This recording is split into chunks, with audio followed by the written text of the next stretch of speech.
Oke. Selamat malam Mas Alam sang juara.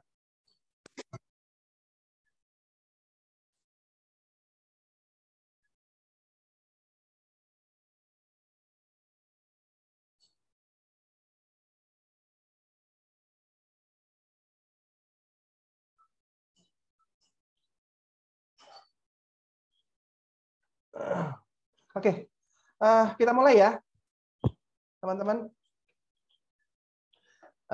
Baik, Assalamualaikum warahmatullahi wabarakatuh. Selamat malam. Ada Mas Sean, terima kasih sudah open kamera.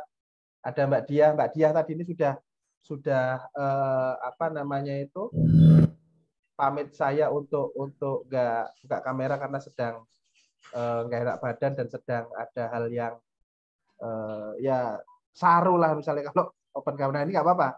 Jadi kalau teman-teman saya berharap kita mulai membudayakan kalau lagi Zoom open kamera, kecuali mungkin yang sedang menyusui, sedang duduk sama selingkuhannya, atau mungkin hal-hal yang nggak pantas lah ya. Tapi kalau selebihnya, ayo buka kamera, kita sambil makan, misalnya mau sambil ngerokok, atau nggak apa-apa lah, nggak apa-apa.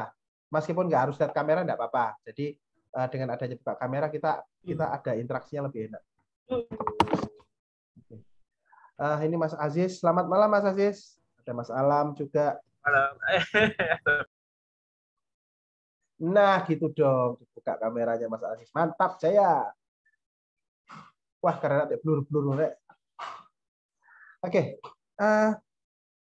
Terima kasih teman-teman sudah hadir sesi malam ini. Yang tadi saya share di grup. Mungkin sesi kita ini nggak bahas yang apa sedang siapa nih Aziz. Nggak apa-apa Mas Bro. Nah, mungkin dengan adanya berbagai tantangan yang sedang terjadi hari ini dan lain sebagainya, mungkin sesi malam ini saya berharap kita bisa menemukan apa ya, ada inspirasi. Oh, ke Alam izin mati lampu banjir, putus sinyal. Oh ya, oke. Nah Mas Alam, oke, enggak apa-apa, sip ini. Nah gini loh teman-teman, maksudnya jika memang urgent baru Anda tutup kamera, tapi jika ada memungkinkan buka kamera, saya harap buka kamera. Nah, malam ini seperti dijudulkan di grup tentang upgrade mental begitu kan ya. Jadi kenapa sih kok ini materi saya share setelah sesi kemarin bersama Mas Yohan, Kamis lalu. Nah, Kamis sekarang dengan saya ngomongnya upgrade mental.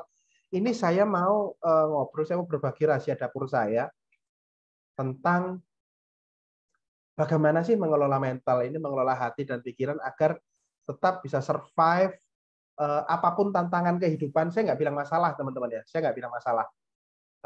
Nanti jika nanti ada yang tanya, lu kenapa saya kok nggak bilang masalah? Karena itu nanti akan membuat hal yang masalah baru lagi. Nanti kita akan kalau ada yang tanya saya ceritakan hubungannya nanti dengan software pikiran. Nah, saya langsung saja saya mohon izin untuk share screen teman-teman. Oke.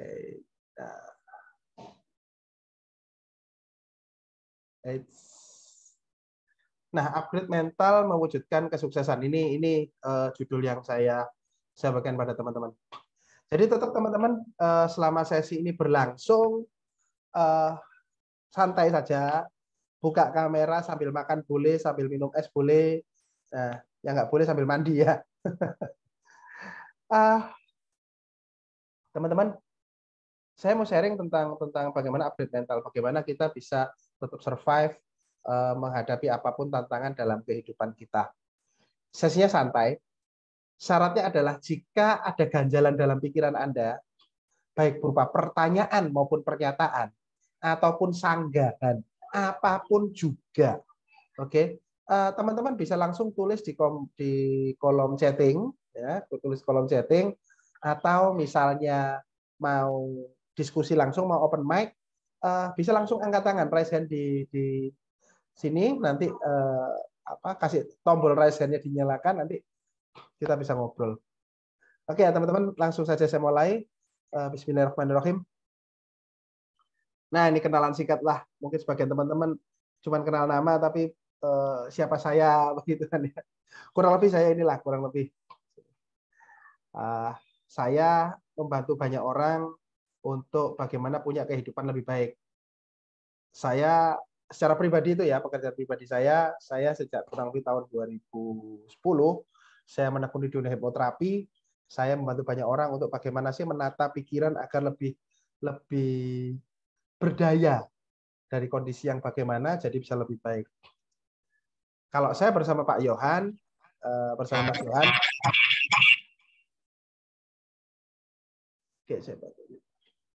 kalau saya bersama Mas Yohan, kami bagi tugas, makanya teman-teman kalau perhatikan cara kerja kami, saya dan Mas Yohan bikin namanya jagoan closing.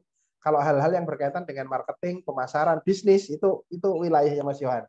Tapi bagaimana sih menata pikiran, menata hati agar bisa tetap bersemangat untuk mewujudkan impian, bagaimana tetap waras, tetap sehat, healing yang baik gimana. Nah, itu wilayah saya. Nah, teman-teman, kalau ngomong tentang upgrade mental, pendek kata begini. Saya mau tanya pada teman-teman, pernahkah teman-teman merasa mendapatkan sebuah masalah yang berat dan ingin apa ya, mungkin melarikan diri? Udahlah, nggak ini lagi, udahlah selesai. Belum sampai putus asa, tapi sudah pada titik, nggak enak deh, belum apa ya namanya, belum mendapatkan hasil, belum, tapi ketika ada tantangan sudah menyerah. Nah, mungkin bakal gitu, menyerah. Pernahkah teman-teman merasa menyerah? Pasti pernah ya, pasti. Terus pernahkah teman-teman mengalami kehidupan yang kok dari dulu sampai sekarang kok hidupku gini-gini aja ya? Kok hidupku kayaknya nggak kemana-mana ya? Pernahkah mengalami itu teman-teman? Aku loh sudah melakukan berbagai macam usaha, A, B, C, D, F, G, sudah aku lakukan semua. Aku ikut seminar A, tak ikutin, tak jalankan. B, tak jalankan. Sudah tak lakukan semua. Tapi kok nggak ya, hidupku nggak kemana-mana ya. Kok di sini-sini aja gitu. Pernah teman-teman ngalamin gitu? Nah, di sini saya mau membuka sebuah ini sebenarnya kalau ngomong metode cara kerja pikiran, tapi saya sederhanakan biar lebih mudah dipahami. Tujuannya adalah agar bagaimana hidup kita itu selalu efektif dan apapun impian kita itu lebih mudah terwujud. Ini terlepas nanti kalau ada pertanyaan, seperti pernah diskusi dengan Mas Aziz juga ngobrol, ada domain-domain Tuhan di situ. Ada. Nah, terus gimana antara impian dan apa namanya, rahmat Allah gitu, rahmat Tuhan gitu. Nah, itu nanti ada pembahasan yang berbeda. Tapi di sini saya mau cerita tentang mekanismenya dulu, mekanismenya. Oh, ada Mas Alam. Pernah Kak, tapi menurut orang malah katanya sukses, padahal rasa sendiri merasa stuck. Orang lihat kita sukses, tapi kita sendiri, aduh, stuck. Nah, banyak orang itu depresi, banyak orang itu stres, banyak orang itu lelah dalam menjalani kehidupan, dan sebagian dari mereka akhirnya jadi klien saya. Nah, saya membuka, terus harusnya bagaimana sih untuk menyikapi hidup kita agar lebih maksimal. Nah, teman-teman, kita berangkat dari filosofi ini, teman-teman. Hidup ibaratnya adalah sebuah perjalanan. Oke ya, sepakat teman-teman ya, hidup ibaratnya sebuah perjalanan. Ia memainkan cello untuk meredakan depresi. Semua orang tertarik dengan melodi indah ini. Oh ya, oke. Terima kasih, melodi indah. Ya, it's banyak. Nah, teman-teman, sebelum melakukan perjalanan, nah jika hidup ibaratnya sebuah perjalanan, maka kalau kita belajar pada kenyataan, sebelum melakukan perjalanan, apa yang harus ditentukan dulu? Tahukah teman-teman apa yang harus dilakukan dulu sebelum melakukan perjalanan? Boleh loh tulis di kolom chat apa yang harus ditentukan dulu sebelum melakukan perjalanan. Yes, Mas Muhammad Arif. Mas Amar Fauzi. Ini menarik ini. Kalau Mas Muhammad kan langsung ngomong tujuan. Oke, sepakat. Mas Amar Fauzi. Menyiapkan bekal. Bekal seberapa? Bekal seberapa? Nah, memang ini yang sering kali terjadi. Orang langsung menyiapkan bekal. Tapi bekalnya seberapa? Saya langsung buka kuncinya di sini deh. Sebelum orang melakukan perjalanan, seharusnya orang itu harus yes, Mas Muhammad Arif tadi betul sekali. Peta dan oke, ini pokoknya Mas Sean berdoa dulu. Ini benar, baca Al-Fatihah dulu Mas. Ihdinas siratal mustaqim, minta petunjuk dulu ya. Nah, Mas Aziz peta dan arah. Arah kemana? Kali ini saya sepakat dengan Mas Muhammad Arif tadi ya. Sebelum pergi, itu yang pertama kali tentukan dulu tujuannya, teman-teman. Tujuan. Oke. Nah, tujuan ini kalau dalam kehidupan itu adalah impian atau hal yang ingin Anda wujudkan. Kenapa? Kalau tujuan ini nggak jelas, maka otomatis perjalanannya pun nggak akan jelas. Teman-teman, setelah menentukan tujuan, yang berikutnya adalah Anda harus kenali kondisi Anda saat ini. Misalnya kondisi Anda ini, adakah di sini teman-teman seller yang juga nyambi kerja yang lain? Kalau Mas Aziz ada bengkel, ada teman-teman ada yang karyawan juga, ada sebagainya. Nah, itu kondisi saat ini. Dan punya tujuan, punya impian. Impian itu kalimatnya teman-teman, salah kaprah dalam pendidikan kita, dalam budaya kita, itu seringkali menyebutkan bahwa yang namanya tujuan, cita-cita itu adalah jadi. Ayo teman-teman kalau ditanyain, cita-citanya apa? Jadi apa? Begitu kan? Begitu. Nah, padahal cara berpikirnya begini, teman-teman. Kalau namanya tujuan, ketika kita sudah sampai tujuan, itu berhenti atau masih lanjut jalan? Menurut teman-teman gimana? Kalau namanya tujuan, Anda sudah sampai tujuan, itu berhenti atau masih lanjut?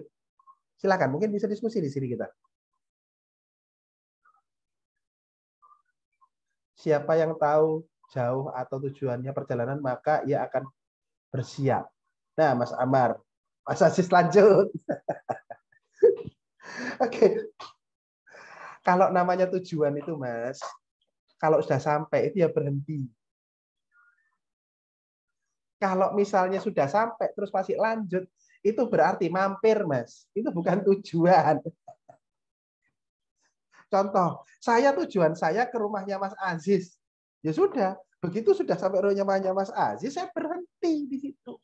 Tapi kalau saya sampai rumahnya Mas Aziz, terus Mas Aziz naik motor saya, ayo kita berangkat lagi, misalnya ke rumahnya Mas Sean, misalnya begitu. Ya berarti ke rumahnya Mas Aziz tadi itu bukan tujuan, tapi mampir. Tujuannya adalah rumahnya Mas Sean. Nah, teman-teman sadarkah bahwa masyarakat kita secara budaya, kita itu selalu disetting untuk selalu fokusnya pada perjalanannya, bukan pada tujuannya.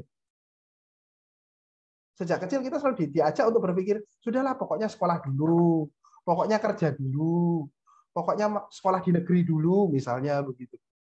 Nah, sehingga nggak terlatih kita, pokok ibaratnya kita melakukan perjalanan, pokoknya kita naik kendaraan dulu lah. Kita naik kendaraan dulu, entah nanti sampainya kapan. Fenomenanya teman-teman, ini saya belajar juga banyak dari klien-klien saya. Akhirnya ketika ada masalah di tengah jalan, orang akan mudah stres, mudah cemas, akhirnya turun, ibaratnya kalau kendaraan turun, putar balik, dia menghabiskan waktu yang banyak untuk hidupnya, buang-buang waktu dalam hidupnya. Karena tujuannya nggak jelas. Ada orang sudah melakukan bisnis, sudah investasi. Di tengah jalan, aduh kok sudah tidak berhenti aja. Aku tak kerja yang lain. Aku tak nyambi yang lain. Apakah nggak boleh? Lo boleh, itu hidup-hidupnya dia sendiri. Cuman pertanyaan berikutnya, sebenarnya kamu itu mau apa sih? Mau bisnis, mau investasi, atau mau apa? Nah, kalau orang, saya balik pada slide saya lagi. Nah, Ketika orang sudah punya tujuan jelas, dan dia menyadari dia posisinya sedang ada di mana, maka dia menyusun rutenya, dan dia bisa memilih kendaraan. Nah, pilih rute dan kendaraan yang selaras dengan tujuannya. Oke. Jadi gini, para Mas dan Mbak di sini, sebelum kita melakukan sesuatu, tentukan dulu tujuannya apa. Tujuannya adalah hal apa yang ingin Anda wujudkan dalam hidup Anda. Ada yang mau nikah, kayak ada yang mau punya sepeda motor baru, kayak punya mobil baru, punya rumah sendiri dan sebagainya. Itu tujuan hidup Anda. Tujuan hidup Anda. Oke. Nah, terus kenali rute Anda sekarang. Penghasilan Anda berapa? Anda ingin punya rumah 1 miliar. Penghasilan Anda setiap bulan 3 juta. Sampai kapan ini terjadi? Oke ya. Nah, Anda sudah tahu kondisi Anda sudah tahu tujuannya, maka yang berikutnya Anda lakukan adalah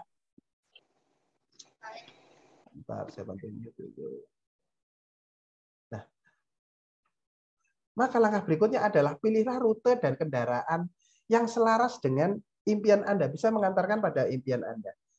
Namanya kendaraan, Mas, Mbak, ini adalah apakah itu pendidikan, apakah itu pekerjaan, apakah itu bisnis, apakah itu relasi, apakah itu strategi bisnis dan sebagainya, itu ibaratnya adalah kendaraan. Oke. Mungkin Mas dan Mbak sempat ingat beberapa waktu yang lalu saya share sebuah kisah antara Thohir dan siapa kemarin itu ya? Ada yang masih ingat nggak ya? Thohir dan saya sampai lupa satunya siapa. Yang mereka mau pergi ke balai desa, ingat nggak teman-teman? Nah, saya pakai analogi gini, ada 2 orang. Ini dia sama-sama dia tinggal di desa. Anggapnya si A dan si B begitu ya. Mereka dikontak sama kepala desa, ayo kamu ke tempatku sekarang, tak kasih hadiah karena kamu kemarin sudah berjasa banget pada desa. Masing-masing tak kasih hadiah 50 juta. Wah, keren kan? Keren. Dua ini, tapi cepat ke sini karena jam 8 aku harus berangkat ke Jakarta nih mau terima penghargaan. Kamu sebelum jam 8 harus sudah sampai sini, ketemu aku tak kasih. Kalau nggak ketemu, udah berarti nggak tak kasih karena aku sudah berangkat. Padahal posisi itu adalah jam 8 kurang 1/4. Nah, mereka berdua cepet-cepetan naik motor berdua naik motor. Nah, di jalan raya nih, jalan yang biasanya mereka lalui. Oke. Di tengah jalan, ada orang hajatan. Jalan ditutup, nggak bisa lewat. Si A itu memaksakan diri untuk bisa lewat situ karena itu jalan umum. Dia berdebat dengan hansip yang jaga hajatan. Dia berdebat dengan orang situ. Ini kan jalan umum, dia berdebat.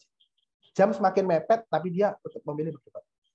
Si B, dia memilih, udahlah nggak usah berdebat, kita cari jalan lain aja. Si A tetap berdebat, dan si B cari jalan lain berputar. Memang lebih effort, lebih jauh, lebih melelahkan.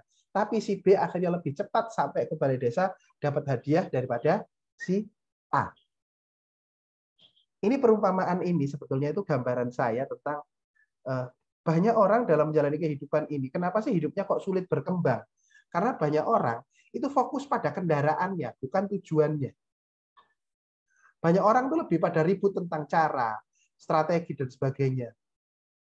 Biasanya lewat sini bisa loh, biasanya begini loh, harusnya kan begini.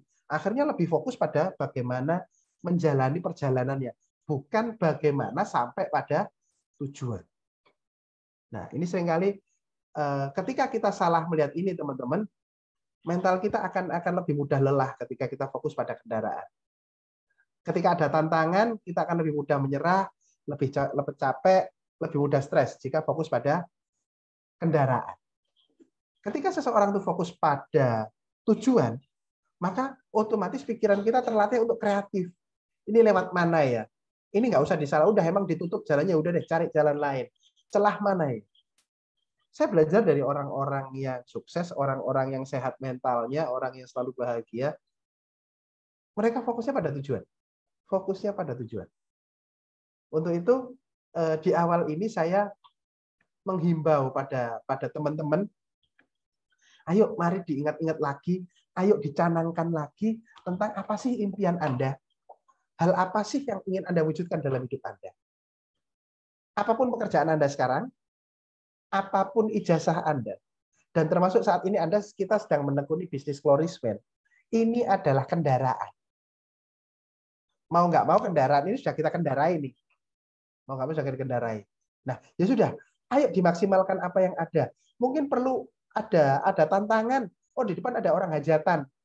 Anggap saja teman-teman, jika ada ya fenomena yang akan, loh harusnya kan lewat sini, begitu loh. Nah, tapi ternyata ada orang hajatan. Udah, ayo cari jalan lain. Puter dan sebagainya asal sampai tujuan. Nah, tujuan ini teman-teman ada syaratnya. Tujuannya ada syarat. Sebelum itu saya mau share dulu teman-teman. Ada sebuah analogi juga. Nah, ini sebetulnya rahasia dapur saya jika saya melakukan coach ataupun hipnoterapi ataupun konseling, saya selalu menggunakan falsafah gambar ini. Nah, teman-teman, kalau lihat gambar ini ada kuda, punggungnya kasih bambu, depannya digantungin wortel. Kudanya fokus lihat wortel, betul ya? Nah, ketika kudanya fokus lihat wortel, apa yang terjadi dengan kudanya? Dia lihat wortel, seneng dan pengen dapat wortel, maka yang terjadi dia lari mengejar wortel. Karena dia suka. Apa yang terjadi jika wortelnya ini diganti dengan uang 100.000 satu kepuk? Apa yang terjadi? Apakah kudanya jalan? Tidak, malah duduk. Nah, ini gambar ini itu analogi cara berpikir manusia. Saya pun begitu. Ketika ada orang konseling ke saya, ada orang mau terapi ke saya dan sebagainya, saya selalu harus tahu dulu apa wortelnya dia.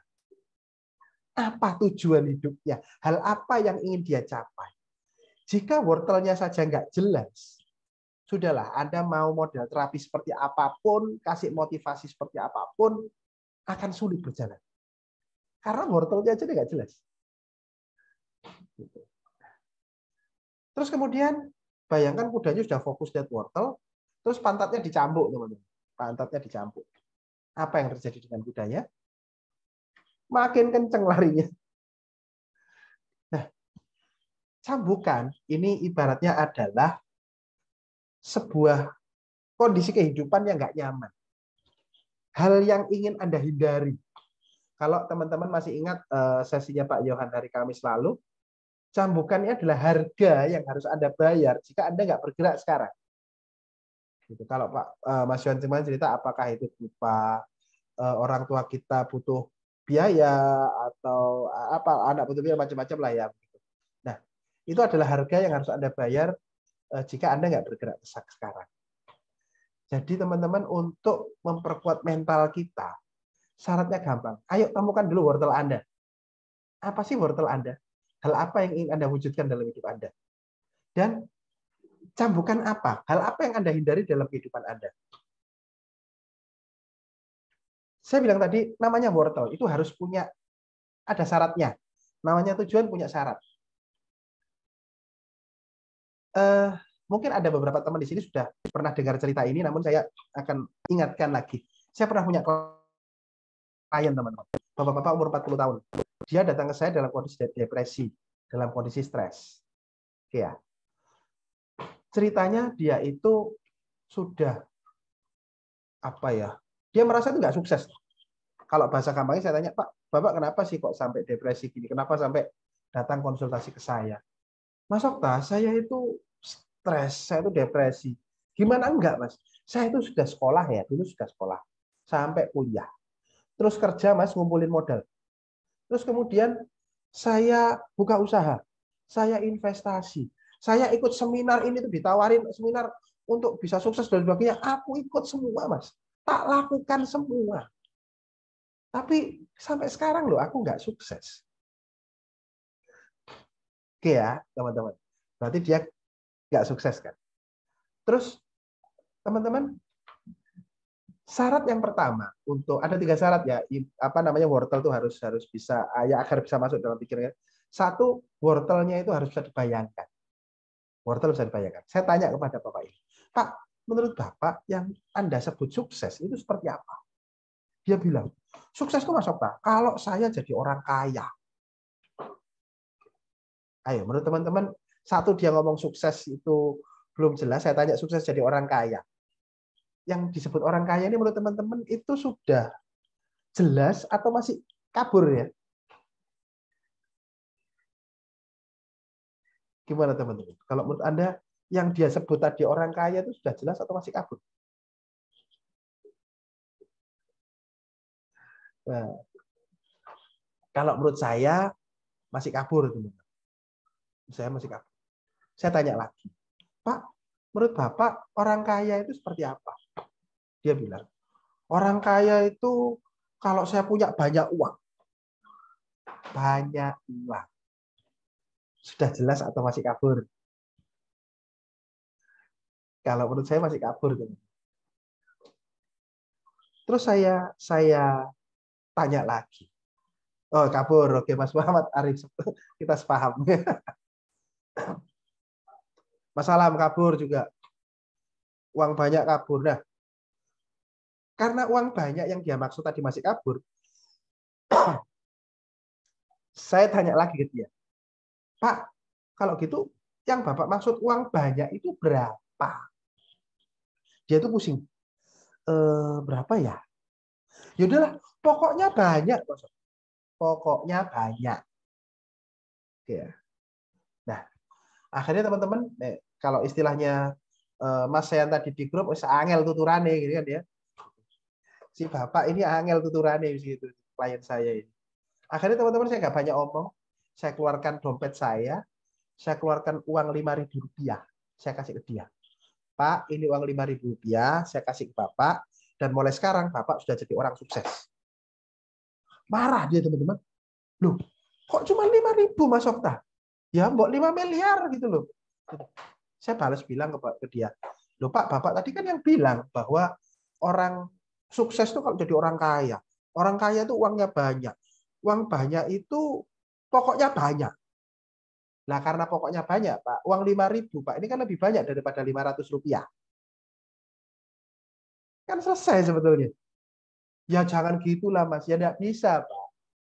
Kenapa kok Bapak nggak sukses? Karena impian yang Bapak maksud, tujuan Bapak, wortel Bapak itu nggak jelas. Sehingga pikiran Bapak, jadi teman-teman, yang menggerakkan tubuh kita itu pikiran kita semua. Termasuk yang disebut perasaan pun itu ketika diteliti itu tempatnya bukan di sini teman-teman, bukan di hati, di pikiran juga, di otak juga. Jantung berdebar itu dampak dari stres yang ada di sini misalnya. Nah, jadi ini salah satu bukti bahwa kalau mau apapun juga wortelnya harus jelas dulu. Impiannya harus jelas dulu. Maka Anda bisa menyusun rute, bisa tadi itu menyiapkan bekal dan sebagainya. Asal tujuannya jelas. Satu syaratnya tadi adalah impian harus mudah dibayangkan. Termasuk juga misalnya kita menjalani bisnis flourishment saat ini. Anda pengen dapat apa sih? Pengen punya apa sih? Dan sebagainya. Sudahkah dicanangkan? Saya tiba-tiba jadi ingat obrolan beberapa waktu lalu. Ini terlepas ya kita ngobrol tentang cara berpikir saja. Beberapa waktu ada yang sempat terpikir tentang kok ada flourishment mengeluarkan bonus Singapura ya. Kenapa sih nggak umroh aja misalnya begitu kan ya. Saya tiba-tiba ingat saya pernah punya klien. Jadi saya suatu saat teman-teman diundang oleh salah satu penerbit buku. Saya diundang untuk mengisi sesi di kantornya dia. Kebetulan saat itu mobil saya sedang bermasalah dan Pak, saya bisa tapi saya dijemput ya. Oke. Dia jemput saya ke rumah. Yang jemput saya itu orang level manajer daerah ya. Dia melingkupi satu kota. Ketika di jalan teman-teman, dia nyetir tuh posisinya gini loh. Badannya agak bungkuk gini. Oke, nggak bergairah, nggak bersemangat. Saya tanya, Pak, kok lemes sih Pak? Bukannya kemarin Bapak habis dapat reward ke Eropa ya? Saya lihat loh dari Facebooknya Bapak kemarin ke ke Eropa rame-rame begini gitu. Ya ke Eropa itu kan ya gimana, Pak Okta, namanya bonus kan ya diterima aja. Nggak enak Pak Okta kalau nggak sama keluarga itu. Oh gitu Pak ya, Bapak ini apa, family man mungkin ya, suka pergi bersama keluarga, nggak nyaman kalau tanpa keluarga. Iya Pak, tapi bagaimana lagi? Menutup teman-teman, dia nggak menikmati bonus yang dia dapat. Saya tanya, Pak kemarin ke Eropa kemana aja disebut? Terus bawa oleh-oleh apa? Pak, anak Bapak SD ya yang kecil tuh? Iya SD kelas 1 saat itu begitu. Bapak kasih oleh-oleh apa dia Pak? Ya saya kasih oleh-oleh, ada merchandise, ada gini, ada, saya tanya, ada gantungan kunci nggak Pak? Ada. Terus gimana Pak dia ketika nerima? Senang banget masuk tadi itu waktu-waktu nerima itu. Terus saya tanya, terus gantungan kuncinya ditaruh di mana sama dia Pak? Ditaruh di tasnya sekolah Pak. Pak Okta. Oke. Pak coba bayangkan. Bapak kan tadi kecewa gara-gara Bapak ke Eropa nggak sama keluarga. Dan itu nggak enak dan sia-sia. Akhirnya nggak ada bersyukurnya. Nggak ada bersyukur. Sekarang saya tanya, gantungan kunci tadi itu oleh anak Bapak dicantol di tas sekolah, dibawa sekolah, kira-kira apakah dia cerita ke temannya? Iya juga masuk saya. Bisa jadi dia cerita ke temannya, papaku lah habis dari Eropa, kasih aku oleh-oleh. Kira-kira anak Bapak bangga nggak? Bangga masuk. Bayangkan ketika Bapak nggak pernah ke Eropa sama sekali. Kira-kira apakah anak Bapak bisa ibaratnya itu menyombongkan diri, papaku loh habis dari Eropa gitu. Kira-kira apakah bisa gitu? Iya masuk saya, nggak bisa. Bisa. Berarti meskipun Bapak kemarin ke Eropanya sendiri, yang Bapak pikir itu nggak ada manfaatnya, ternyata manfaatnya untuk sekeliling Bapak. Gitu maksudnya. Teman-teman yang nyetirnya awalnya membungkuk gini, badannya langsung gitu. Tegak, penuh percaya diri dan banyak bersyukur. Meskipun dia berpikir ke Eropanya itu adalah sia-sia. Tapi ternyata dampaknya bukan ke dia, tapi ke anaknya, meskipun nggak langsung. Itu dia yang jemput saya ini, kebetulan dia dapat trip ke Eropa yang jadwalnya bukan jadwal umum. Maksudnya itu selain Ramadan. Karena ada temennya dia, itu dapat jadwal trip ke Eropa. Tahu jadwalnya kapan teman-teman? Saat Lebaran. Bisa bayangin? Kalau kita di sini, Lebaran itu kan sakral ya, kumpul keluarga ya. Nah, di sana kan enggak. Dan perusahaan itu memang aneh, dapat jadwal itu kasih jadwal itu ke Eropa, wisata ke Eropa. Padahal si temannya Muslim loh dia, Muslim dia. Ke Eropa. Saya tanya begitu saya ketemu temannya ini, Pak, Bapak kemarin katanya ke Eropa waktu Lebaran ya? Apa enggak dia Pak? Enggak dimarahi sama orang tua, sama mertua. Si orangnya tadi bilang, Mas Okta, baru kemarin itu loh, saya tuh nggak pulang Lebaran. Dan biasanya orang tua saya itu model orang tua yang kalau Lebaran harus pulang. Model yang begitu. Nah terus Bapak kemarin nggak dimarahin? Enggak. Loh kok aneh Pak? Soalnya gini Mas Okta.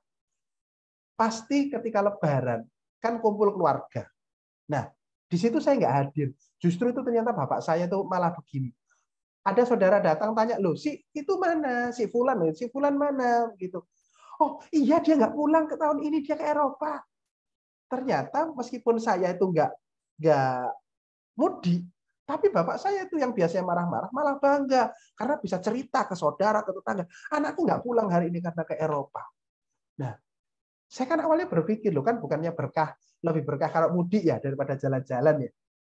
Saya tanya ke dia, Pak, satu kalau saya menolak bonus dari perusahaannya dia ya, menolak bonus ini ke Eropa, saya malah kena penalti. Kedua, ternyata dengan ke Eropa itu menjadi kebanggaan orang tua saya di mana saya ini sekeluarga itu kakak-kakak saya lebih sukses hidupnya, tapi ternyata sekeluarga yang ke Eropa pertama kali itu saya. Nah, ternyata berkah saya ke Eropa yang awalnya itu waduh aku dimarahin bapakku ini, ternyata enggak. Nah, itu bagian dari apa namanya? Kita melihat sebuah permasalahan, sebuah fenomena itu dari sisi mana. Kembali lagi jadi tadi tentang wortel tadi itu dia kurang lebih seperti itu. Oke, teman-teman kalau misalnya ada yang mau disampaikan langsung ditulis saja ya di kolom chat atau mau raise hand boleh. Saya mau sambil teruskan dulu.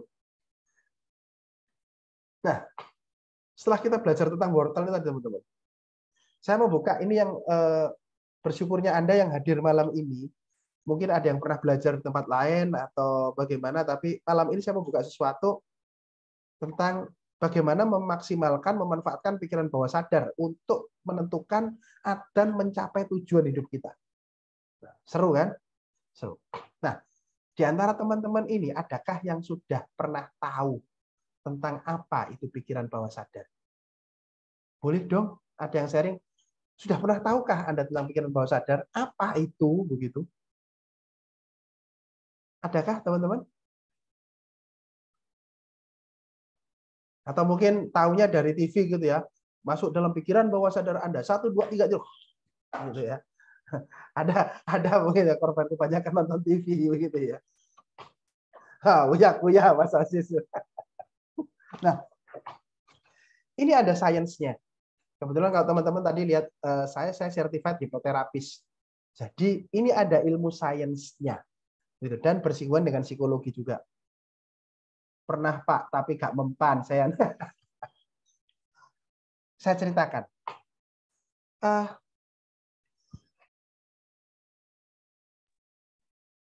Setiap orang itu punya, gini sebentar, saya buka saja.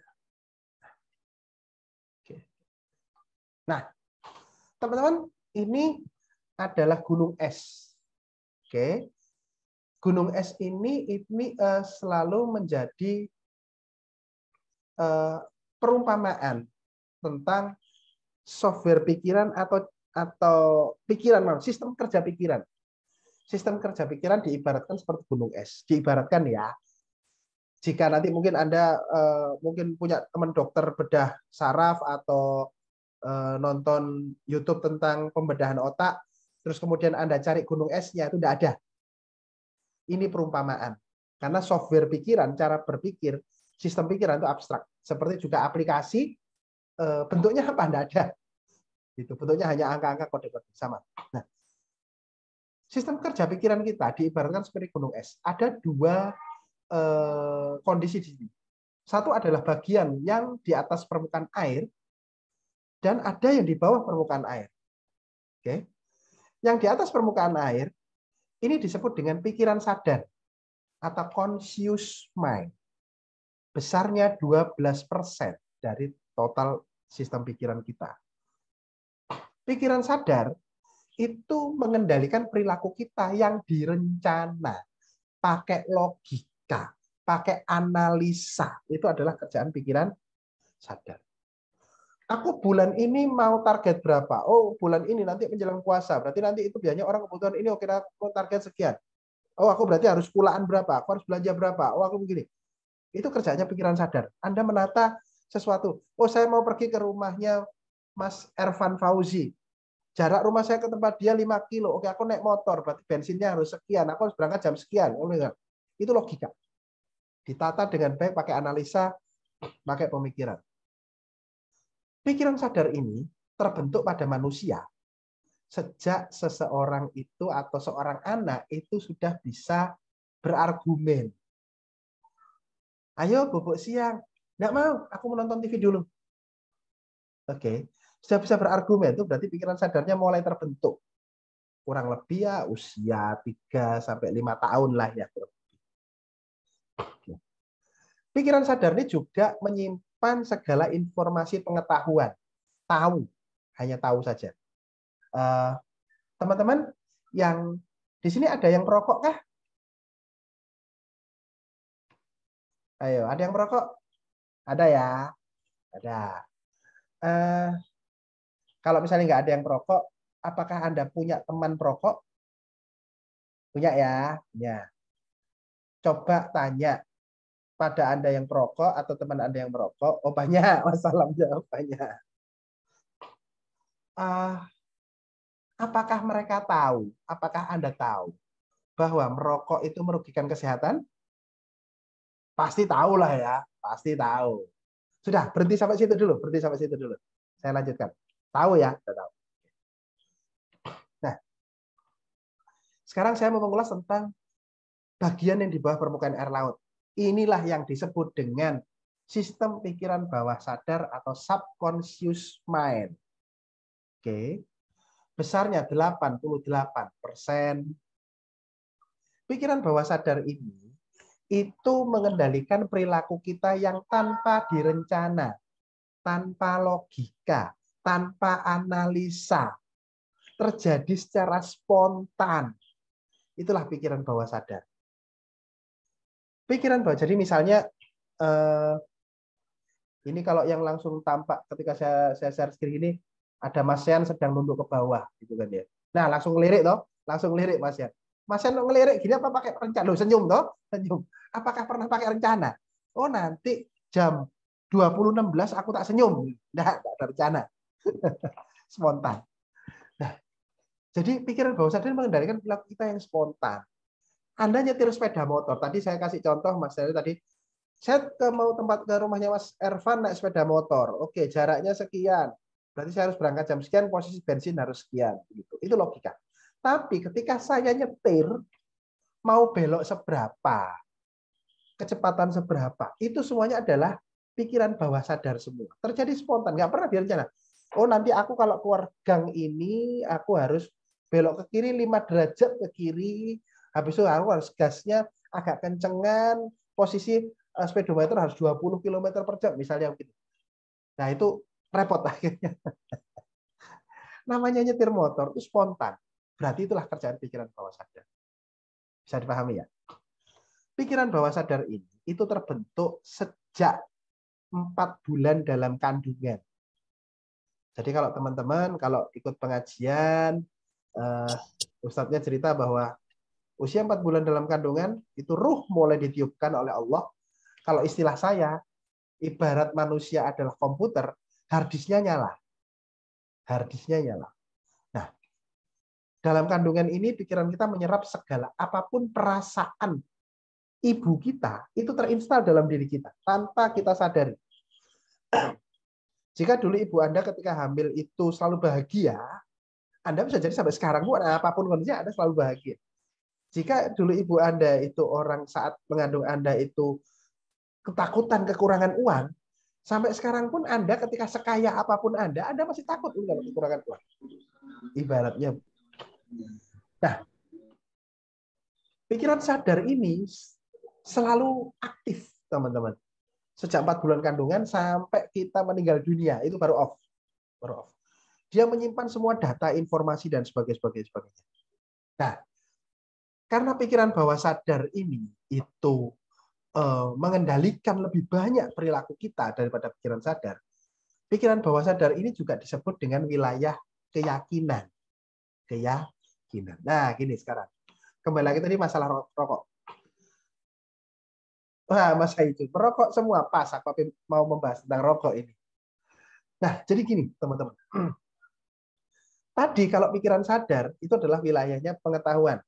Setiap Anda yang merokok, Anda punya teman perokok, pasti tahu kalau merokok itu merugikan kesehatan.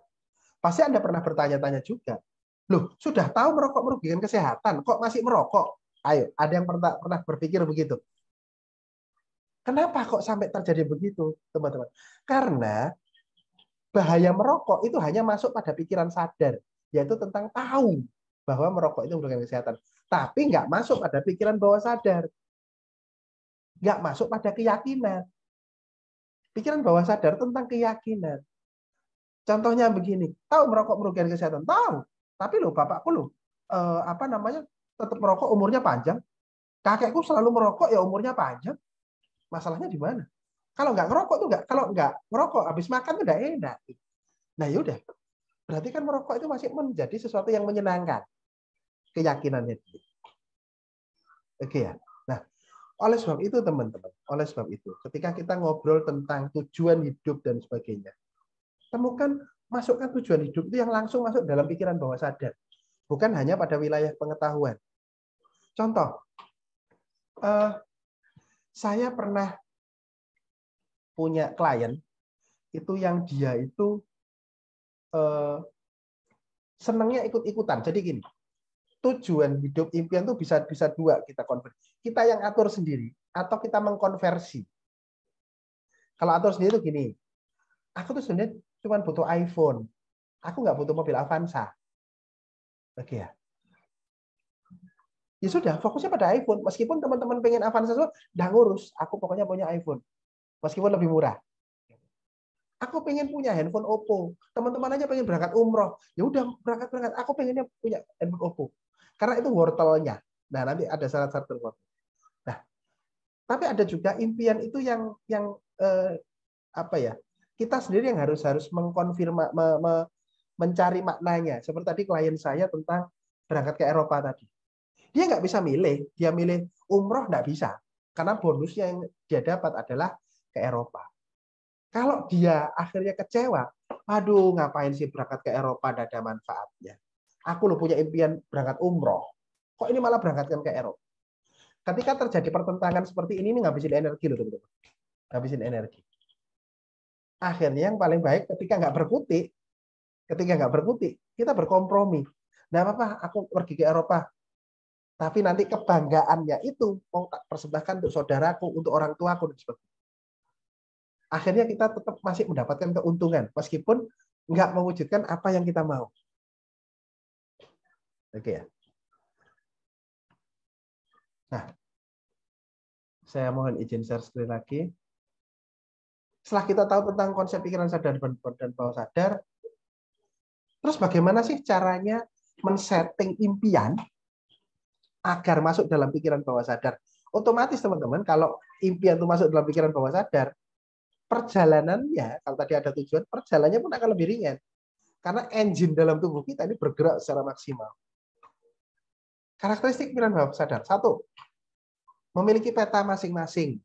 Nah, nggak bisa disamakan. Setiap orang itu pasti punya pengalaman masing-masing, punya kesenangan masing-masing, punya keinginan masing-masing. Itu yang harus tetap kita saling hormati tanpa harus saling menyinggung. Yang kedua, imajinasi dan realita dianggap sama. Ini akan lebih menarik jika nanti kapan-kapan kita ketemu, saya ada simulasinya ini. Namun kalau Zoom gini saya ceritakan saja bahwa pikiran kita ini tuh seringkali menganggap imajinasi dianggap seperti realita, padahal imajinasi. Saya kasih contoh gini deh. Teman-teman pernahkah merasa nervous atau grogi ketika disuruh untuk berbicara di depan orang banyak? Mungkin waktu sekolah dulu, mungkin waktu kuliah, ada yang pernah ngalamin? Pernah ya? Oke. Anda ketika grogi, saya anggap gini, orang yang nervous ketika disuruh untuk maju ke ngomong di depan orang banyak, itu biasanya ciri-ciri umumnya ada keringat bercucuran, begitu, perut mules, betul? Betul. Oke. Itu groginya.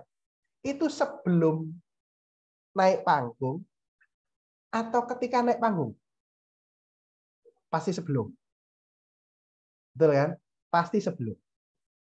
Nah, kenapa loh? Belum naik loh kok sudah ketakutan? Ada apa ya? Di sini teman-teman.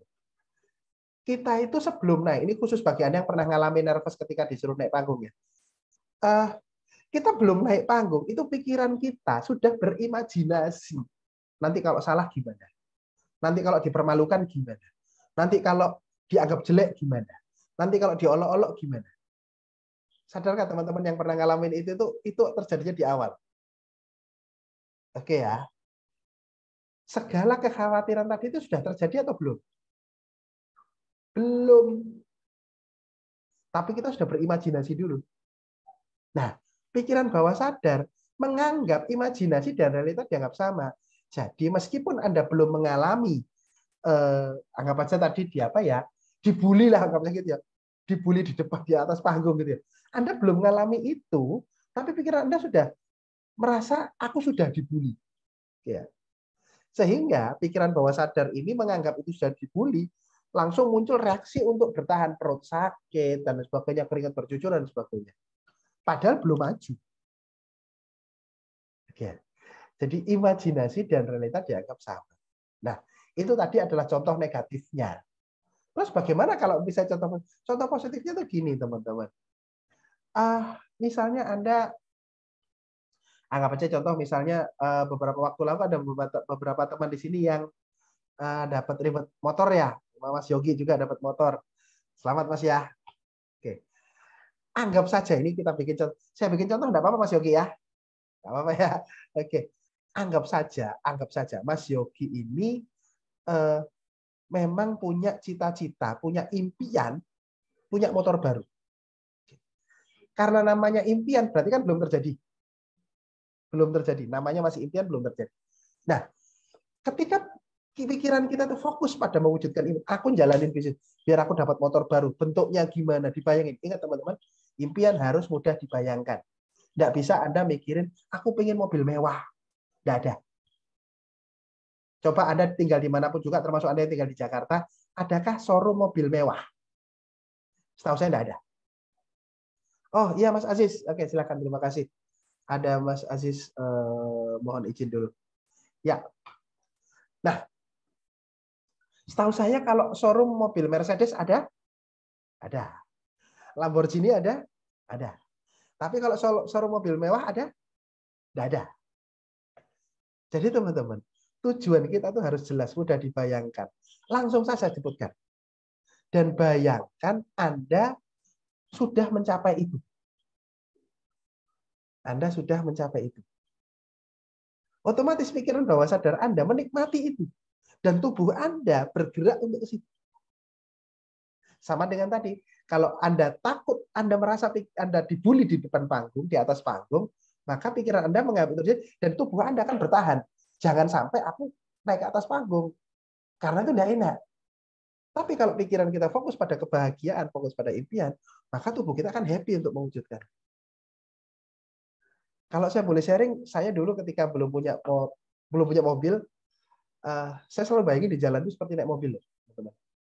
Saya bayangin di jalan seperti naik mobil, lihat spion kiri itu agak jauh begitu, terus tangan kiri saya sambil mencet-mencet, kayak dengerin musik di mobil begitu. Nah, tapi naik motor, naik motor. Saat itu belum musimnya MP3, jadi di jalan saya nyanyi-nyanyi sendiri gitu. Ya alhamdulillah, saya sering kali banyak itu. Kalau sekarang alhamdulillah ada mobil. Saya sudah beberapa kali ganti mobil baru. Nah, berawal dari impian. Ketika kita mikirnya adalah masalah, maka jadinya masalah. Ketika kita mikirnya impian, maka pikiran kita akan kreatif. Gimana caranya agar itu terjadi? Nah, mohon izin. Saya share lagi. Imajinasi dan realita dianggap sama. Yang berikutnya, peka terhadap pesan emosi. Nah, apa maksudnya ini? Peka terhadap pesan emosi. Emosi itu bukan marah, teman-teman ya. Emosi itu perasaan atau antusias atau yes ini gitu. Nah, teman-teman dalam men-setting impian, satu, impian tadi harus bisa dibayangkan. Kedua, harus bisa dirasakan. Ada emosinya. Jadi ketika Anda menetapkan tujuan, pertanyaannya misalnya, kenapa sih Anda menjalankan bisnis florisman? Pasti ada tujuannya dong. Nah, temukan tujuan yang satu bisa dibayangkan, dua bisa dirasakan, yang ada gregetnya.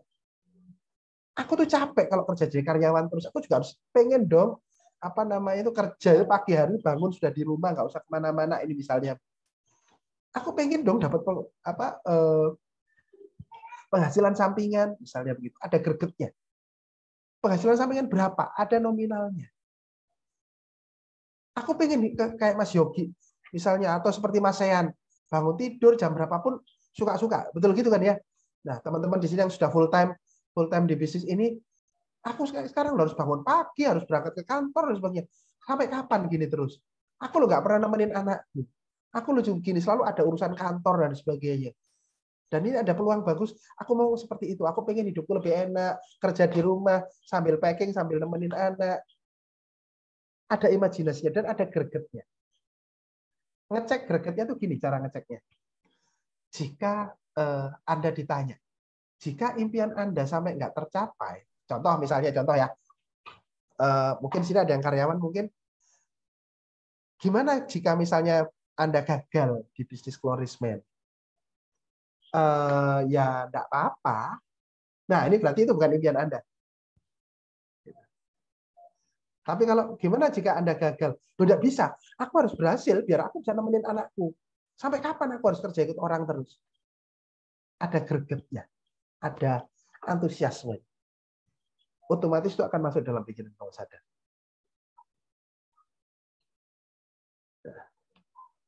And then, nah, pikiran juga hanya bisa menerima kalimat positif, teman-teman. Pernah tahu tentang ilmu ini? Nanti kapan-kapan ya ngomongin tentang hypnoselling. Kalau dalam hypnoselling ini termasuk yang kata menarik juga. Kenapa sih kok kata negatif? Oh, oke, ini ada. Oke, saya langsung respon dulu sebelum kita ngobrol tentang tadi kata positif. Malam Mas Okta, bagaimana? Oh iya, saya mau cerita aja dulu. Teman-teman pertanyaan bisa tulis di chat, ya. Tapi kalau di chat everyone saya akan bacakan apa adanya. Tapi jika mungkin, mohon maaf jika ada yang chat tapi agak-agak Anda malu, Anda nggak nyaman jika dibaca orang banyak, Anda boleh chat direction ke saya, Okta. Nanti saya akan bacakan pertanyaannya tanpa menyebut nama. Oke ya, tanpa menyebut nama. Anda boleh tulis chat pribadi ke saya akan bacakan tanpa menyebut nama. Oke, ini karena dari Kiki. Ini Kiki Mas apa Mbak ya? To everyone, jadi saya akan bacakan di sini.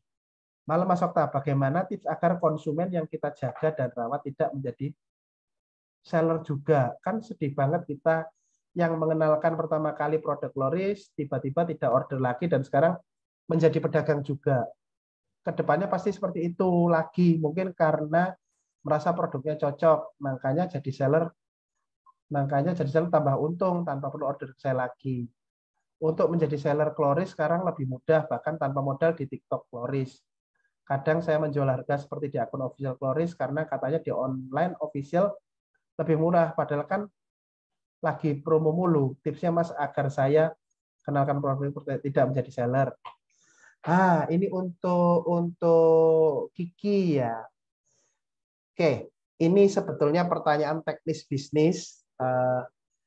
Saya membantu menyampaikan saja. Ini sebetulnya domainnya Mas Johan sebagai konsultan Klorisman dan juga ada Mbak Dia dan Mas Andika. Namun ini setahu saya ya, ketika saya dan Mas Johan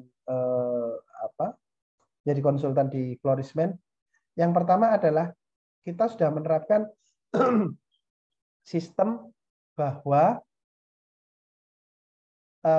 jika ada, jadi gini, sorry, ini Mas atau Mbak ya? Jika Kiki, karena nggak tahu. Misalnya Kiki, oke, Kiki. Terus ada konsumen yang akhirnya jadi seller juga. Selama si seller ini itu dibina oleh Kiki, oke, maka Kiki akan diberikan, kalau bahasanya itu royalti, karena sudah menjadikan si customernya ini jadi seller juga. Akan ada persentase pembelanjaan customer, berapapun pembelanjaan customer, Kiki akan dapat sekian persennya tanpa mengurangi keuntungannya si customer ya. Misalnya Kiki dan akhirnya si A jadi si A. Nah, misalnya pun suatu saat si A ini nanti itu penjualannya lebih tinggi dari Kiki. Terus gimana? Tetap sekian persennya dari omsetnya si A ini tadi itu Kiki akan dapat. Itu sistem yang sedang berjalan sekarang. Saya cuman untuk lebih detailnya itu berlakunya gimana, aturan mainnya gimana. Saya kurang kompeten untuk menjelaskan itu. Tapi setahu saya seperti itu. Justru dengan sistem ini Kiki bisa merekrut sebanyak-banyaknya seller. Konsumen-konsumen jadiin seller semua. Karena apa? Karena Anda tetap dapat keuntungan. Gitu. Akhirnya kerjanya malah nggak susah-susah. Gitu. Saya mungkin terbatas sampai situ saya bisa menyampaikan karena itu di luar domain saya. Gitu. Namun mungkin besok saya bisa share ke Mungkin Mas Yohan atau dari Pak Andika bisa kasih penjelasan yang lebih detail tentang hal ini. Terus tentang kadang saya menjual harga seperti akun official Floris karena katanya di online official lebih murah, padahal kan lagi promo mulu.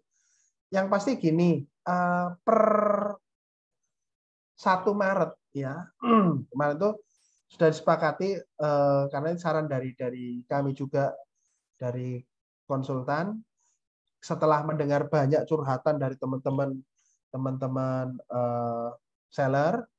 Nah, akhirnya per 1 Maret ini itu pusat sudah nggak diskon lagi ke customer. Jadi harga normal. Begitu, harga normal. Kecuali nanti mungkin akan ada diskon-diskon pada momen-momen tertentu dan itu akan diberitahukan. Jadi selama ini yang ada pemikiran dan kejadian mungkin ya pusat jualnya diskonnya bisa lebih murah sehingga akhirnya seller kan ya kelabaan kan itu pada akhirnya konsumen pada lari beli ke mana? Ke pusat. Kalau setahu saya per 1 Maret ini pusat sudah nggak diskon lagi kecuali pada momen-momen khusus, tanggal-tanggal khusus yang akan diberitahukan. Selebihnya harga normal semua ke mana? Ke customer juga. Begitu. Saya terima kasih pertanyaan Kiki, tapi kurang lebih itu nanti untuk detailnya saya akan sampaikan ke Mas Yohan sama Pak Andika biar besok mungkin bisa dikasih informasi yang lebih detail. Oke, gitu Kiki ya. Terima kasih. Ada lagi teman-teman boleh masukkan chat atau ada yang mau open mic silahkan. Sebelum saya lanjutkan, seru malah. Oke, saya lanjut kalau begitu. Oh ya, tentang hanya menerima kalimat positif. Oke, ini metode ini bisa Anda terapkan di penjualan, bisa untuk nulis apa caption juga bisa tentang bahwa pikiran bawah sadar itu hanya menerima kalimat positif saja. Loh, maksudnya gimana hanya menerima kalimat positif? Gini, ayo teman-teman coba Anda jangan bayangkan seekor gajah. Oke, warnanya hitam. Anda tidak boleh membayangkan seekor gajah warnanya hitam. Sekali lagi ada dilarang untuk membayangkan seekor gajah warnanya hitam. Bagi Anda yang mendengarkan saya, apakah sempat muncul gajah? Harusnya muncul gajah harusnya. Atau mungkin sudah muncul terus di denial, enggak, jangan keluar. Oke. Nah, kata negatif tidak dilarang, tidak boleh dalam bahasa apapun juga. Itu enggak memunculkan image, enggak memunculkan imajinasi. Itulah kenapa akhirnya enggak membuat orang untuk bergerak. Makanya jika Anda ngomong, ini enggak mahal kok. Ya, dalam pikiran bawah sadar orang itu pasti terbersit mahal. Oleh sebab itu, jika ingin berkomunikasi dengan pikiran bawah sadar, selalu gunakanlah kalimat positif. Contoh, kalau dulu ngomongnya ini nggak mahal, bilang aja, ini terjangkau. Kecuali jika memang Anda niat terbalik. Niat terbalik itu gini, teman-teman pernahkah di daerah Anda ada orang pasang papan nama, jangan tengok kiri, banyak diskon. Apa yang terjadi? Tengok kiri semua. Padahal tulisannya, jangan tengok ke kiri. Malah dilakukan. Jangan beli produk ini, bisa bikin ganteng. Mungkin Anda tertarik untuk bikin kata-kata itu, boleh. Dilarang pakai produk ini jika nggak pengen banyak pacar. Itu pakai strategi. Pendek kata teman-teman, jika Anda menggunakan kata negatif, itu akan kata negatifnya itu tidak dilarang, tidak boleh, itu ditolak oleh pikiran bawah sadar. Yang direspon adalah kata di belakangnya. Termasuk juga dalam hal menetapkan impian. Aku nggak pengen miskin. Nggak pengennya apa loh? Kaya loh ya. Apa? Kaya itu seperti apa? Aku tuh nggak pengen gagal. Nah, pengennya apa? Selalu menggunakan kata pinginnya, bukan nggak pinginnya.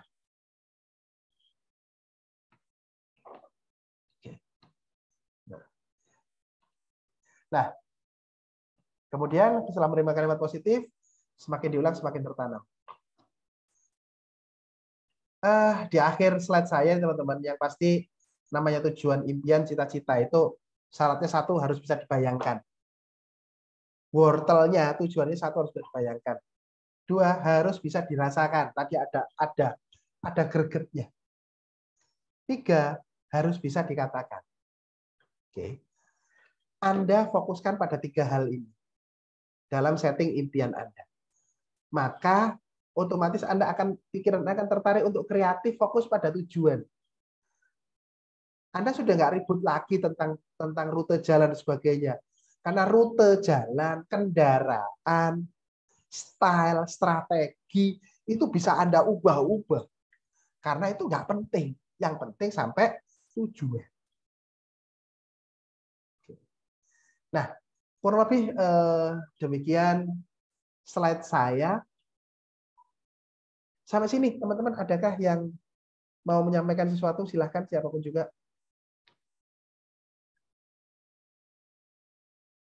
Ada Mas Sean, Mas Yogi, Mas DR, Mas Kevin, Mas dari Fardana, Muhammad Arif, Mas Alam, Kiki, Rasmidin, Ahmad Sahal, Mas Yogi. Belum, Mas Yogi ini beda ya? Yogi Nur sama Yogi Bandung beda ya? Ada Mas Tendra, halo Mas Tendra. Ada Saicun, ada Agung, ada Hanas Bayu. Silakan. Ada yang disampaikan untuk jadi bahan diskusi kita malam hari ini? Mantap, Mas Okta. Pendek kata itu gini, teman-teman. Saya itu banyak hal sudah saya lalui dan saya ketemu banyak orang. Kalau saya boleh curhat ya, saya itu gregetan jika ketemu dengan orang itu yang satu hidupnya muter-muter di situ-situ aja. Kondisinya gitu-gitu aja. Atau orang-orang yang meributkan hal-hal yang harusnya bisa nggak diributkan. Karena fokusnya pada tujuan. Karena kalau orang fokus pada tujuan, itu caranya tuh ada aja. Sama juga teman-teman kalau di sini ada yang sudah menikah atau sedang pacaran, yang jomblo setidaknya pertanyaan saya adalah pernah pacaran kan? Anda mungkin ingat ada momen-momen di mana Anda kangen banget dengan pacar Anda. Oke, kangen banget dengan pacar Anda. Tapi kondisi Anda itu mepet, banyak tantangan untuk bisa ketemu. Contoh, misalnya mau berangkat ke rumah pasangan Anda, langit mendung, mau hujan. Nah, tantangan. Jadi berangkat enggak nih? Sudah mau berangkat, mau naik motor, bensin habis misalnya. Atau ban bocor, gimana? Jadi berangkat enggak? Kalau orang-orang yang fokus pada impian, ada aja caranya. Motor minjem temen lah, duit minjem temen lah, ibaratnya gitulah. Pokoknya berangkat sampai tujuan. Tapi jika kita itu tujuannya nggak jelas, ada mendung dikit, aduh mendung nanti hujan, nggak jadi akan banyak alasan untuk berhenti dan menyerah. Nah itu inti dari sesi saya ini adalah jika Anda ingin selalu bahagia, selalu sehat, sukses luar biasa, fokuslah pada impian. Ada teman-teman sini ingin menyampaikan sesuatu, silakan.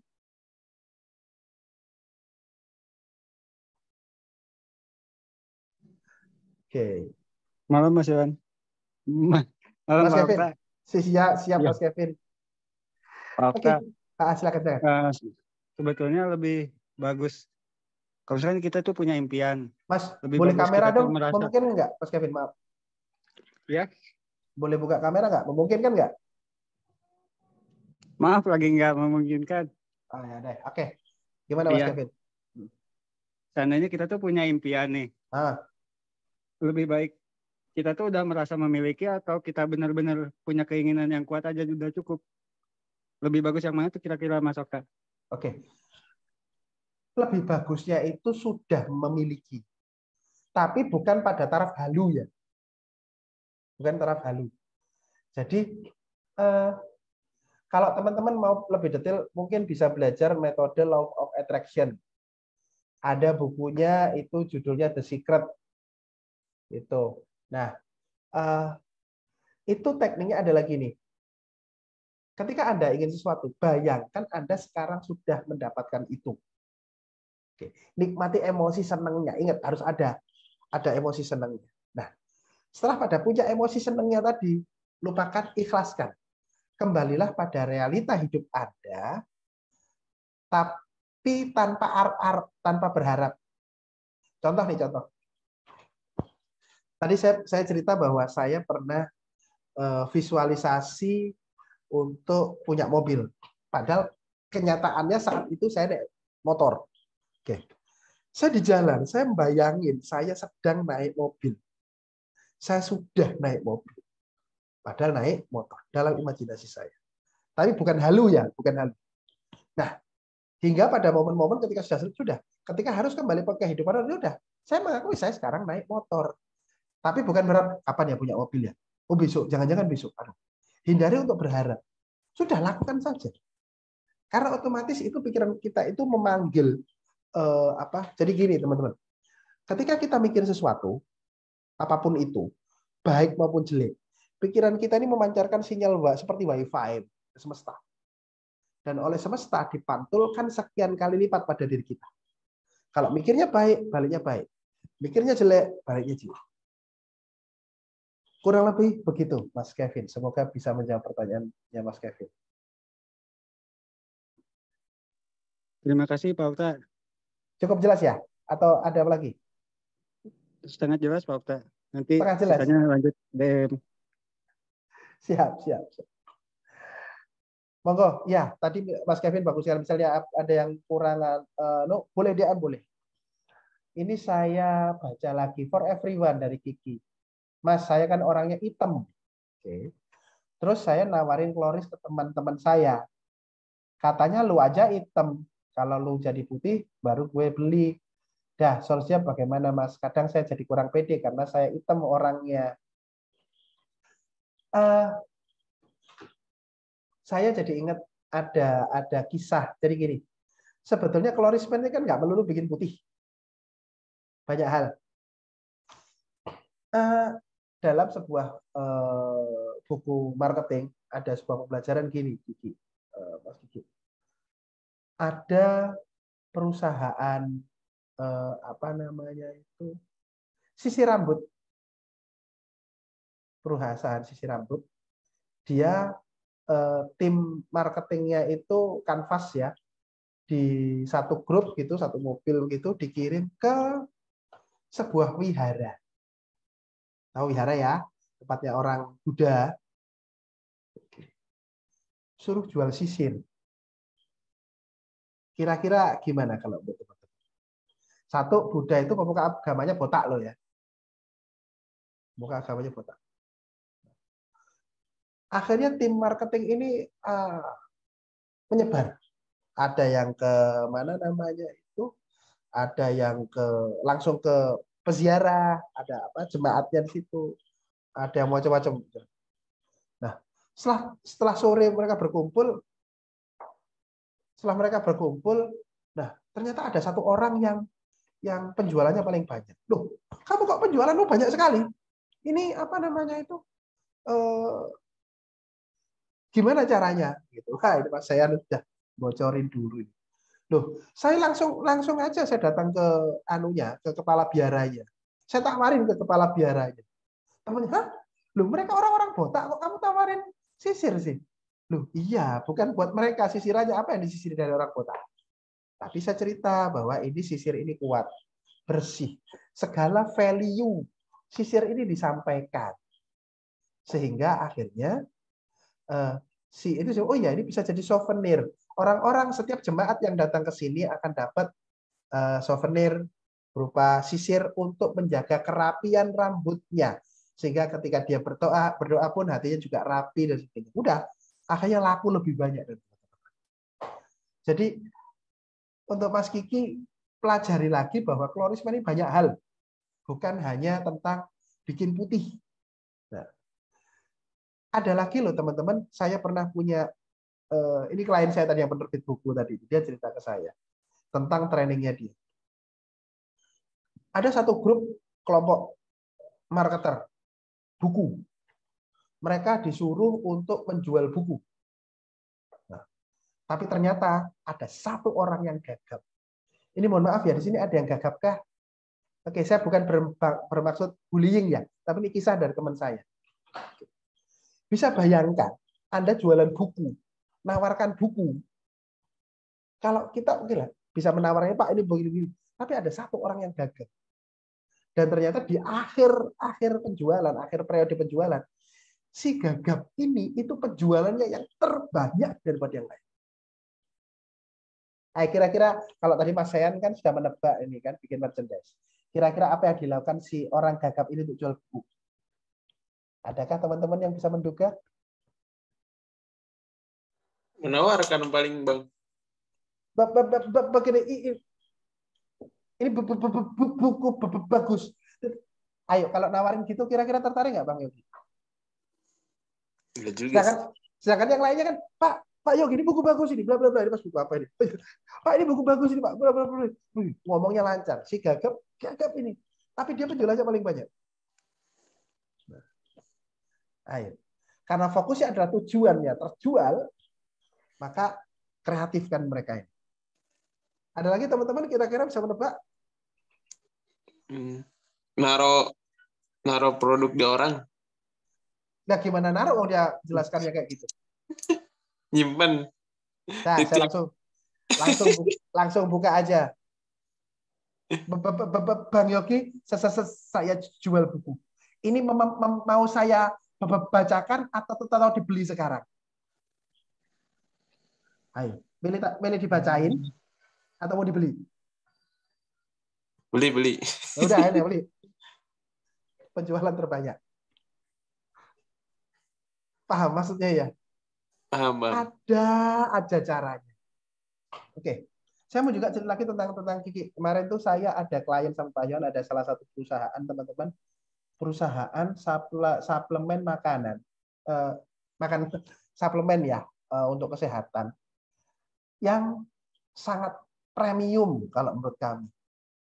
Jadi untuk konsumsi hariannya itu aja, sehari itu minumnya 3 saset.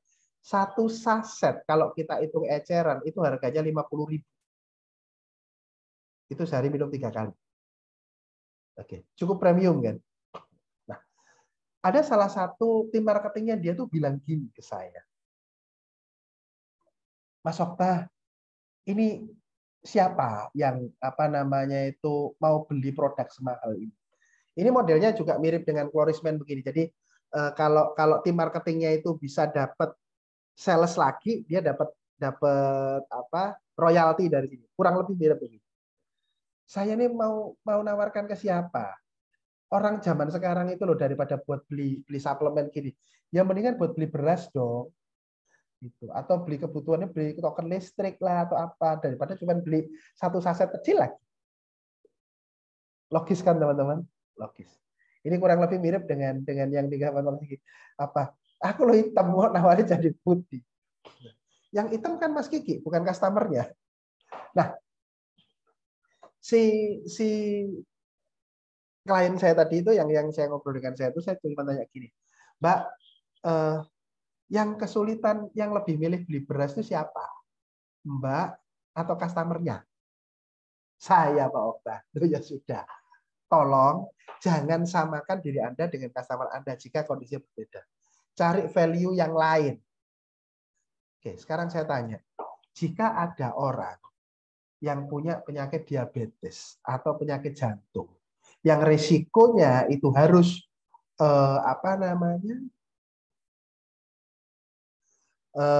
operasi atau sekian ratus juta. Terus dengan konsumsi produk ini 1 minggu, yang mungkin hanya habis beberapa juta, kira-kira lebih tertarik yang mana dia? Ya pasti tertarik yang ini, Mas Oka. Anda sakit jantung enggak? Enggak, ya sudah. Fokusnya pada dia. Jangan selalu harus disamakan. Memang ada teknik marketing, ada dicontohkan. Ya. Tapi enggak semua kondisi itu mengharuskan begitu. Ada kondisi-kondisi yang menuntut kita untuk kreatif. Oke. Contohnya kalau saya boleh ambil contoh dari Mas Kiki ini, boleh loh misalnya ngobrol sama teman, jual apa ini? Kamu hitam itu. Meskipun hitam kan aku bisa kaya. Daripada kamu putih nggak punya duit. Loh gimana? Ini loh. Ini ada produk. Bisa bikin kamu berangkat ke Singapura dari produk ini. Mau? Oke. Nanti bisa. Jadi langsung misalnya nggak bisa ditawarkan sebagai konsumen. Bisa ditawarkan untuk jadi salesnya juga. Yang pasti kan Anda tetap dapat keuntungan kan. Seperti saya bilang tadi. Nanti setelah detailnya nanti biar Mas Yohan dan Mas Andika yang menceritakan. Tapi misalnya Anda nggak bisa jualan produknya dia sebagai konsumen, langsung aja tembak bisnisnya. Dari sini lo bisa berangkat ke Singapura. Lah ke Singapura. Kemarin itu lo sudah ada yang berangkat ke Bali. Dapat motor lagi. Nah ini loh. Namanya Yogi. Tak tunjuk ini. Itu bisa dari sini. Lah aku ya mau. Masa cuma dia yang sama-sama mau. Meskipun aku hitam, aku berangkat Singapura. Daripada kamu putih nggak pernah keluar negeri. Ibaratnya begitu, Mas Kiki. Jadi ambil value sebanyak-banyaknya dan konsultasikan. Jadi gini, sekali lagi teman-teman. Tadi Mas Kevin sudah mengingatkan ke saya. Teman-teman boleh japri saya jika itu berkaitan dengan mental health, berkaitan dengan healing dan sebagainya. Anda juga boleh japri ke Mas Yohan jika berkaitan pertanyaan Mas Kiki ini lebih tepat yang jawab Mas Yohan. Begitu. Misalnya pun mungkin ke Mas Andika atau Mbak Dia, oke, tapi boleh juga loh ke kami sebagai konsultannya di sini. Gitu. Oh, ada yang jawab. Nah, ini kan langsung ada solusi dari Mas Saijun. Pakai colorismen terus, Mas. Dulu saya hitam banget, sekarang alhamdulillah udah putih. Jangan lupa leher sama tangannya juga, nanti takut kayak cicak belang gitu. Ini solusi, mungkin bisa juga. Nah, karena saya nggak ada problem hitam, jadi saya nggak bisa kasih testimoni seperti ini. Kalau saya itu yang rutin saya gunakan tuh yang foam wajah ya, itu enak sekali. Apa namanya lebih seger begitu. Terus sama parfumnya nggak nyenggerak apa ya nggak menusuk. Oke, kurang lebih gitu Mas Kiki ya. Dan terima kasih Mas Saijun memberikan sharing. Ada lagi teman-teman yang mau disampaikan?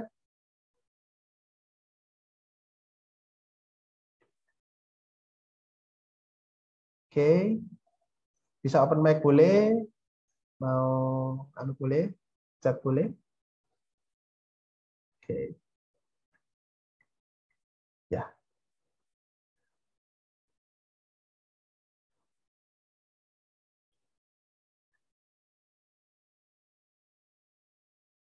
Nah, ada dulu saya customer, sekarang jadi seller gara-gara cocok. Ya. Nah, semoga dengan sistem yang dulu ini ya. Jadi pendek kata gini teman-teman tentang saya tadi pakai istilah royalti, saya lupa istilahnya apa aslinya gitu. Jadi pendek kata sebisa mungkin kami itu menyarankan pada pusat agar sama-sama dapat semua. Karena jika misalnya gini teman-teman. Ada seller Anda. Terus ada si A yang awalnya konsumen, terus akhirnya jadi seller. Berarti kan ibaratnya itu Anda sudah jadi mak comblang antara customer ke perusahaan. Jadi akhirnya dia bisa jalan, bisa dapat keuntungan di sini. Nah, mak comblangnya dapat apa begitu. Nah, kami menyampaikan bahwa akhirnya sekarang pokoknya adalah nanti jalan presentasinya. Intinya Anda comblangilah semakin banyak orang, karena semakin banyak orang yang jadi seller, Anda pun dapat keuntungan. Gitu. Dan ketika Anda semakin banyak seller, maka akan sebanyak juga konsumen lagi di bawahnya begitu. Yang pasti akhirnya Anda dapat, seller Anda dapat, customer dapat, perusahaan pun dapat, semuanya dapat untung. Gitu. Kurang lebih gitu, Mas Kiki dan teman-teman. Oke, jika sudah nggak ada yang ditanyakan, disampaikan, mungkin kita cukupkan dulu sekian, mungkin teman-teman. Oke, jika dicukupkan sekian, saya mengucapkan banyak terima kasih atas kehadirannya. Semoga perjumpaan kita bermanfaat. Saya mohon maaf jika ada kesalahan dari saya. Dan teman-teman, Saya selalu berdoa, selalu berharap teman-teman semua sang juara ini selalu bahagia, selalu fokus mewujudkan impian, dan selalu bersedia saling bantu, baik sesama seller ataupun seller di bawahnya, sehingga Florisman ini adalah kendaraan kita, teman-teman. Florisman ini ada kendaraan kita untuk mengantarkan kita untuk mewujudkan impian kita masing-masing. Semoga apapun aktivitas kita mendapatkan ridho dan rahmat dari Allah Subhanahu wa taala. Amin. Mungkin sekian dulu. Saya akhiri sekian. Selamat malam. Assalamualaikum warahmatullahi wabarakatuh. Terima kasih, teman-teman.